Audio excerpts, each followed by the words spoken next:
Mesdames, messieurs, chers collaborateurs, la manutention manuelle n'est pas une simple tâche logistique, c'est une activité qui sollicite l'intégrité physique de chacun d'entre nous au quotidien. Malgré l'automatisation, elle reste présente dans tous les secteurs. Si nous sommes réunis aujourd'hui, c'est pour comprendre les risques, connaître nos droits et appliquer les mesures qui protègent notre santé sur le long terme. Le cadre légal, éviter, évaluer, prévenir. La loi est très claire, l'employeur doit, dans la mesure du possible, éviter le recours à la manutention manuelle en utilisant des équipements mécaniques comme des chariots élévateurs ou des ponts roulants. Si le port de charge est inévitable, il devient obligatoire de procéder à une évaluation des risques.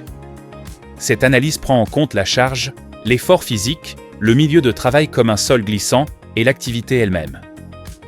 2. Les limites de poids. Pour garantir notre sécurité, des limites ont été établies, 55 kg pour les hommes, 25 kg pour les femmes. Le port de charge est interdit pour les femmes enceintes. Pour les mineurs, la limite est de 20% de leur poids. 3. La pénibilité. C'est un facteur suivi rigoureusement. Elle est déclarée si vous dépassez certains seuils d'intensité, comme lever 15 kg, ou de durée, au moins 600 heures par an, ou encore un tonnage cumulé de 7,5 tonnes par jour. 4. Santé et maladies professionnelles.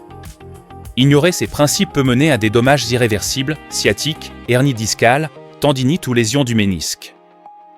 La formation est votre meilleur allié. Les principes vitaux, gardez le dos droit. Rapprochez la charge de votre corps. Utilisez la force de vos cuisses et assurez-vous d'avoir des appuis stables. Conclusion. La sécurité est une responsabilité partagée. Utilisez les aides à la manutention, respectez les postures et signalez chaque situation à risque. Merci de votre attention.